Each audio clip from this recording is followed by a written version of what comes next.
Right, straight into it. Bow. Hello and welcome to Hybrid powered by chinkseyMEDIA.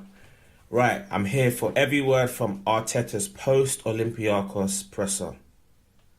There was plenty for Mikel Arteta to discuss after we beat Olympiacos 2-0 in our first home Champions League game of the season. In his post-match press conference, he was asked about the performance, Martin Odegaard's display, squad depth, Viktor Gyokeres, Gabriel's fitness, and more. On his thoughts on our win tonight, well, very happy. Obviously, winning the Champions League is always very complicated. Keeping another clean sheet, we make something like 11 in 14 games, which is remarkable from the boys. I think we started the game really well. I think we looked a real threat. Really dynamic, really playing forwards around a lot of threats. Generally, to the goal, another 2 or 3 big chances, and we don't put them away in this competition. You have to be careful. The first arrival, David had to make an incredible save to deny the goal, which you need in this competition as well. And after that, we had moments of a lot of dominance, as you said, and some others that without control and dominating in a direct play, we got a little bit deeper. And every time they put balls in the box with the crosses, it's a team that is very, very dangerous. At the end again, missed 2 big chances, but at the end found a way with Bukayo to score a goal and breathe a little bit in the first few minutes because it's a team that ended the game really well. I think they won 5 already this season in the last few minutes, and we discussed that they were going to keep believing until the end, and they made it difficult until the end. Yeah, very lengthy response there from Mikel. But to summarise that, I would say the first half we was good. The second half, it reminded me of the Shakhtar Donetsk result in the Champions League this time last season, probably the beginning of the year, where we had won 1-0. We ended up hanging on for that one. This one we somewhat hung on, didn't play well in the second half, a bit pedestrian, a bit probably complacent. I feel like we didn't put the goals away in the first half and it almost came back to bite us. Olympiacos did put a lot of balls into our box, looked dangerous from crosses, grew in belief as the game wore on. They're not used to losing, so for us to inflict their first defeat of the season, if I'm not wrong, is a good result. A 2-0 win, most people would have probably predicted 2 or 3-0, is a good result. Another clean sheet, another 3 points on the board in the Champions League, and we move onwards and upwards towards more difficult challenges ahead. On Odegaard's performance, he's got all the license in the world to go forward, Martin, and to play with that freedom and to play with that level of threat, especially not only with the passes, but the way he was taking the ball, carrying the ball, making runs, and arriving in really dangerous areas. I think he put 3 people through today to score a goal. He should have scored a goal as well.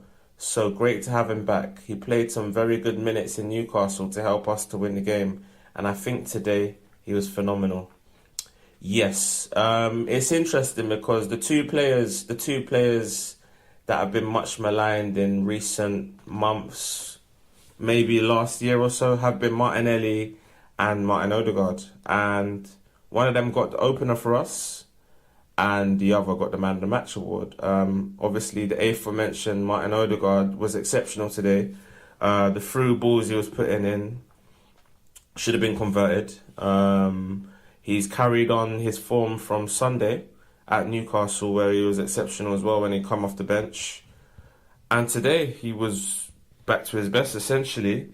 So, for me, I think he's played himself back into the starting 11 for Saturday at West Ham. So, it'll be interesting to see where Eze plays, if he plays. I'm sure he will. I'm probably going to say Eze will probably play on the left wing with Odegaard, Rice and Marino in midfield, and then obviously Gyokeres and Saka on the wings, which means Gabriel Martinelli will miss out, but he had the full 90 today, if I'm not wrong. But he played a substantial amount of football today anyway. Martinelli, that is. On the depth in our squad this season, yeah, with all respect, last season we were looking and we had 5 academy players that they probably had never played professional football in the Champions League. So yeah, it makes a difference. Today we decided to change 6 players, I think it was, because I want everybody to be really involved and feel part of it. And it was great. And we had the feeling as well that physically we were dropping because we played a really intense match in Newcastle a few days ago. The ones that came in again, they lifted the level and they helped us to win the game. And that's great. Yeah, I mean, yesterday I'm pretty sure I mentioned that if I was to make changes, it would be the fullbacks. And unsurprisingly, Myles, Lewis-Skelly and Ben White came in. Having said that, Ben White wasn't at his best today. The Olympiacos winger gave him problems. Daniel Prudence, I think, formerly of Wolverhampton Wanderers, was looking really good. I mean, seeing him up close and personal, he is short. I mean, bordering on the dwarfism, no offense. But yeah, because I had a good seat right at the centre circle today, right in the midfield level. So I saw the players up close and personal. Another thing I would like to note is how big and strong Myles Lewis-Skelly is in great physical shape for someone that's just turned 19. But yeah, it's good to give some players some minutes. Obviously, Martinelli came in, Odegaard came in from the start. Marino started the game. Rice was given a rest. So good squad rotation. Obviously, Gyokeres played the full match, but yeah, on Saturday I expect to see Timber come in, Calafiori possibly come in, Eze come in, Rice come in, Saka come in. So top players ready to come in and win that game on Saturday. On Gabriel's fitness after coming off, yeah, I think he's going to be okay. He felt something. I think it was a kick, I'm not sure, in the first half, and he was a little bit uncomfortable. And towards the second half, he was there. He should carry on, but we decided not to take any risks because he's played a lot of games. He's coming from a long-term injury as well, and we need to look after him. Yeah, Gabriel Magalhaes was... he went down today with an injury, but it was taken off as a precaution. And obviously the evergreen, ever so fantastic young defender in Christian Mosquera came in and was more than able deputy. Didn't put a foot wrong. Another clean sheet alongside William Saliba, who signed a new contract earlier in the week. So, I mean, even if Gabriel was to not feature against West Ham, although I think he'll be all right, we've got an able replacement in Mosquera. On the history between Arsenal and Olympiacos, well, I don't know. There are stats, and hopefully we broke that one, which wasn't a very positive one. Credit to them. I think the atmosphere they created as well with their away fans, I think it was incredible. I talk about the manager. I know really well as a team that through their simplicity, they became really, really efficient at what they do. And we knew that. And they presented a very tough game as we expected. Yeah, I mean, it was a tricky game. Obviously, to be fair, I'll give Olympiacos credit for not just sitting back in a low block. They actually attacked us, grew in confidence, stayed in the game. They made Raya make a few top world-class saves in that game. They made at least 2. But they gave us a really good game. They remained competitive, which was very interesting. But yeah, with regards to their away fans, yeah, they had a great camaraderie between them. They had some good chants. They created a good atmosphere there. It was really good to see the Greek fans. Especially, I've literally just come back from Greece a few months ago. So, yes, a country that I respect a lot. On Gyokeres chasing his next goal. Okay. This is going to be an interesting one. Right. So, Viktor Gyokeres. what I sense is that he's doing better and better things every game. And today he was denied a few times on one of the blocks and then he hit the post. But I think overall his performance was exceptional. Again, his work was really good. And yeah, we want him to be scoring goals. But if he doesn't do that, at least to do everything as he's doing for the team, because he's helping the team a lot. Yeah, I mentioned yesterday that Viktor Gyokeres, he probably needs a goal now. I make that 3-8, if I'm not wrong. So we come up against West Ham on Saturday, and I'm sure he's going to be itching to score his 4th goal for the football club. And that would be another home goal. So I think I want to see him score against West Ham, and I also want to see him score away from home as well. So the next opportunity to do that will be at Craven Cottage against Arsenal Light Fulham. On whether the floodgates will open for Gyokeres once he scores again, I don't know, but hopefully yes, and hopefully it will be on Saturday. So yeah, that's just Arteta literally concurring with what I said. Hopefully he will score on Saturday against West Ham. On Martin Odegaard's creative actions tonight, I think we have to play in our qualities, and we have a front three with that pace as well, with those timings in the runs, and we have plays we can activate, and we have to do that 100%. He did it in Newcastle a few times in 15 minutes, and that's a game that I want for him. Well, when you say players with pace up front, certainly Martinelli has pace, and as does Viktor Gyokeres to an extent. However, Trossard's more of a ball-to-feet, dribble type of guy. Didn't have the best of games today. His finishing was a bit off. His radar was a bit off.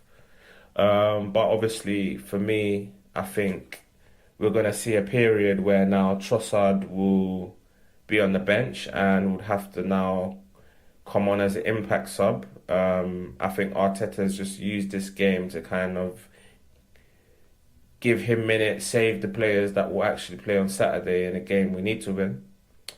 And yeah, and also obviously to give everyone an opportunity to play because it's a strong squad. On Lewis-Skelly's performance, very good. I think he played a really good game, every level defensively and attacking, and he looked really focused. He understood really well when to take chances, when to keep the game flowing, and very simple. And I'm pleased with what I've seen today. Yeah, I agree. Myles Lewis-Skelly didn't put a foot wrong. Some good trademark runs, very robust, tough, sturdy, but with quality. So he mixes the good physical elements and attributes with technical quality, which is very rare in a player to have the physical. Because usually a player is more on one side. They're either more physical or more technical. However, he is a fantastic combination between the two. Played really well, some good runs. I like the way he draws fouls, protects the ball well, and knows when to release it, as Arteta did mention. On Odegaard's challenge of being a leader and a creator, I think that creativity part is his nature. So it doesn't bring any pressure to him because it's his best ability to generate things that not a lot of players can do. And he has that total freedom from my side to do and to explore and to tailor his content and to fill the moment and where he needs to generate those spaces. And I think he's certainly done that in the last 2 games. Well, one thing I would say is the fact that we've got other similarly creative players in and around him means he has more space automatically. The same goes for Bukayo Saka, who actually scored his goal tonight from the left because he switched with Eze, which is something I haven't seen in years. Bukayo Saka on the left wing. Abreche Eze playing on the right was a bit of a strange one, but I'd like to see Arteta mix up the tactics a bit, something less predictable, and that was definitely Saka being on the left. As for Odegaard, so as I mentioned, because we've got so many good attacking players, you can't really double up on him, giving him more space. And the fact he's getting more space will allow him to do what he does best, which is kind of create, as the manager did allude to. On the importance of protecting players with rotation. Yes, especially with Bukayo because he comes from a long-term injury. He's played 45, 60, 70 minutes in a really short period. And today, it was more risky, so we decided to keep him. Gabby did really well, and I think on the right as well. And with Declan, because he had some incredible outputs 3 days ago. He's played so many games.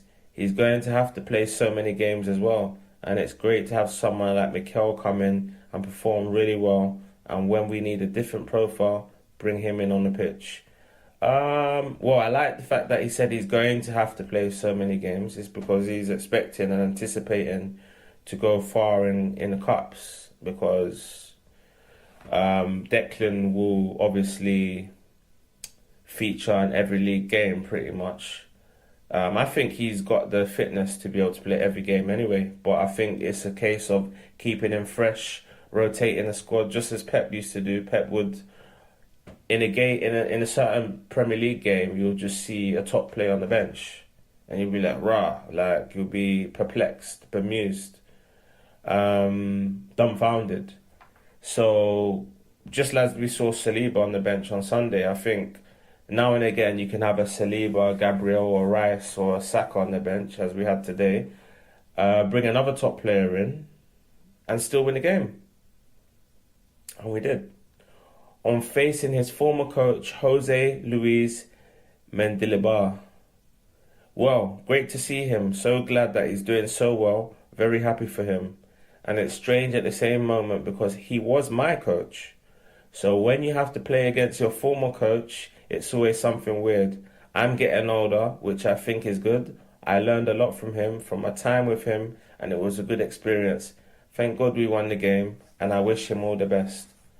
Yeah, I mean, like I mentioned earlier, we inflicted Olympiacos'... I need to double check whether it's their first defeat of the season. But they haven't lost in Greece anyway, so that's one thing I know for a fact because I follow the Greek league.